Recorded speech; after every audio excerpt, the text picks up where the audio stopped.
Hi, welcome to DCE Digital Learning BSc 3rd semester Mathematics. In this session, we prove some theorems on sequences.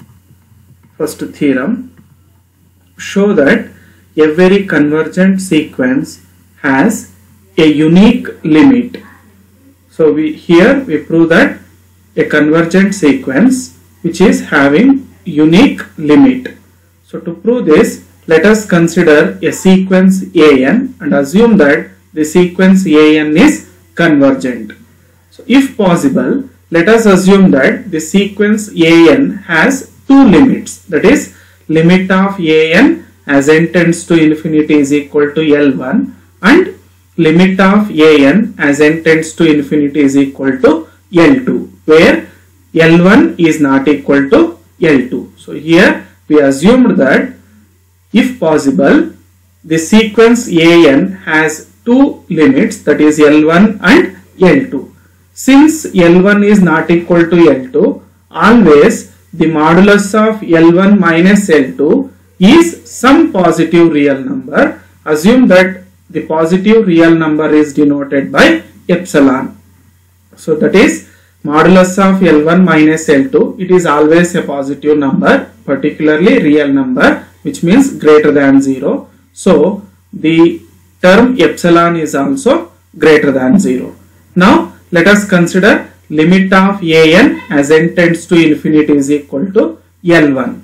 Apply the definition of limit of a sequence. If you apply the definition, given an epsilon greater than 0, there exists a positive integer m1 such that modulus of AN minus L1 is less than epsilon by 2 for all n greater than or equal to m1. Here we applied the definition of limit of a sequence. So instead of epsilon, we considered epsilon by 2. For our convenience, we write it as epsilon by 2. Similarly, let us consider limit of AN as n tends to infinity is equal to L2 and apply the definition of limit of a sequence. Given an epsilon greater than 0, there exists a positive integer m2 such that modulus of AN minus L2 is less than epsilon by 2. This relation is true for all n greater than m2. Now let us consider capital M is the maximum of m1 comma m2, which means modulus of AN minus L is less than epsilon and also modulus of AN minus L2 is less than epsilon. Both these relations are satisfies for all n greater than or equal to capital M. Now let us consider modulus of L1 minus L2, that is equal to, here we just add and subtract AN and group the terms. We get modulus of AN minus L1 minus of AN minus L2. We know that in properties of modulus, modulus of x minus y is always less than or equal to modulus of x plus modulus of y. So we used that property here. Assume that this is x and this is y. So it is in the form of modulus of x minus y, that is always less than or equal to modulus of x plus modulus of y. So here what is modulus of AN minus L1? It is always less than epsilon by 2. So in place of AN minus L1, we substitute epsilon by 2 plus modulus of AN minus L2 is less than epsilon by 2. So substitute, we get epsilon by 2 plus epsilon by 2, that is equal to epsilon, which means modulus of L1 minus L2 is always less than epsilon. That is modulus of L1 minus L2 is less than epsilon. This is true for all n greater than m. But initially we assumed that modulus of L1 minus L2 is equal to epsilon, which means this is a contradiction, which is a contradiction to our assumption that modulus of L1 minus L2 is equal to epsilon. When we get the contradiction? When we assume that the limit of the sequence is not unique. when we assume that limit of the sequence an is L1 and L2, then we get the contradiction. So always limit of the sequence, convergent sequence, is unique. Next, theorem number 2. Show that every convergent sequence is bounded. So assume that a sequence an is convergent and prove that the sequence an is bounded. So for that, let us assume that an be a convergent sequence. We consider a sequence an and which is convergent. So according to previous theorem, if the sequence is convergent, then its limit is finite and unique. Assume that limit of an as n tends to infinity is equal to L. Now apply the definition of limit of a sequence. So given an epsilon greater than 0, there exists a positive integer m such that modulus of an minus L is less than epsilon for all n greater than or equal to m. We just applied the definition of limit of a sequence. So we know that modulus of x is less than L, then that can be written as x is greater than minus L and less than plus L. We use the result here. If modulus of an minus L is less than epsilon, then definitely an minus L is greater than minus epsilon and less than plus epsilon. This relation is true for all n greater than or equal to capital M. Now for this term we add L to each term. We get L minus epsilon is less than an, which is less than L plus epsilon. This is true for all n greater than m. Now let us assume that small b is the minimum, that is minimum value, minimum of a1, a2, a3, so on, am minus 1, L minus epsilon, L plus epsilon. Observe, this relation is true after mth term. That's why we consider small b, which is the minimum of these terms.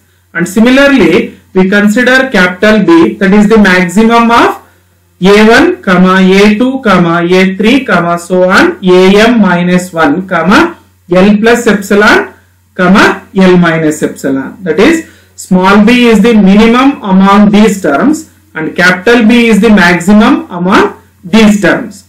Now definitely the term small b is less than L minus epsilon because it is the minimum. That's why small b is always less than or equal to L minus epsilon. Again L minus epsilon is less than an. Similarly, an is definitely less than or equal to L plus epsilon. According to this relation, an is less than L plus epsilon. Again L plus epsilon is definitely less than capital B because capital B is the maximum among these terms. So that's why an is less than or equal to L plus epsilon, which is less than capital B. Now combine these two relations. Small b is less than or equal to an. Small b is less than an, but an is less than capital B. So we get small b is less than an, which is less than capital B. This is true for all n belongs to capital N. This is the condition of boundedness. Hence, the sequence an is bounded. Next theorem. If limit of an as n tends to infinity is equal to 1, then we show that limit of modulus of an as n tends to infinity is equal to modulus of L. So we assume that limit of an as n tends to infinity is equal to L, and we prove that limit of modulus of an as n tends to infinity is equal to modulus of L. So to prove this, let us consider the given condition, that is limit of an as n tends to infinity is equal to L. Apply the definition of limit of a sequence. Implies given an epsilon greater than 0, there exists a positive integer m such that modulus of an minus L is less than epsilon. This is true for all n greater than or equal to m. Now we consider a relation, that is modulus of an minus modulus of L. Definitely the quantity is less than or equal to modulus of an minus L. This quantity is always less than or equal to modulus of an minus L. Again, modulus of an minus L is less than epsilon. So if you apply the definition of limit of a sequence, this can be written as limit of modulus of an as n tends to infinity is equal to limit of modulus of L as n tends to infinity. Next, theorem number 4. In a convergent sequence, if a finite number of terms are removed, the nature of the sequence is not altered. Means we consider a convergent sequence and we remove a finite number of terms from that sequence, the nature of the sequence is not altered. So to prove this, let us consider a convergent sequence. Let an be a convergent sequence and assume that limit of an as n tends to infinity is equal to L. Now from the sequence an, we remove first m terms from the sequence an. Then the resulting sequence is am plus 1, am plus 2, am plus 3, so on, am plus n, comma, so on. So we removed first m terms. So starting term of the sequence is am plus 1, next am plus 2, am plus 3, so on, am plus n, comma, so on. Here what is the nth term? Am plus n. We prove that this sequence is also convergent. So to prove that, we prove that limit of am plus n as n tends to infinity is equal to L, where L is finite and unique. For that, let us consider limit of an as n tends to infinity is equal to L and apply the definition of limit of a sequence. We get modulus of an minus L is less than epsilon. This is true for all n greater than or equal to some capital N. Since n is greater than or equal to capital N, definitely m plus n is always greater than n. Now if you take this m to RHS, we get n is greater than n minus m, which means modulus of am plus n minus L is always less than epsilon. This is true for all n greater than or equal to n minus m. So if you apply the definition of limit of a sequence, we get limit of am plus n as n tends to infinity is equal to L, which means the sequence am plus n is convergent. That is, if we remove a finite number of terms from a convergent sequence, the nature of the sequence remains same or the nature of the sequence is unaltered. Thank you.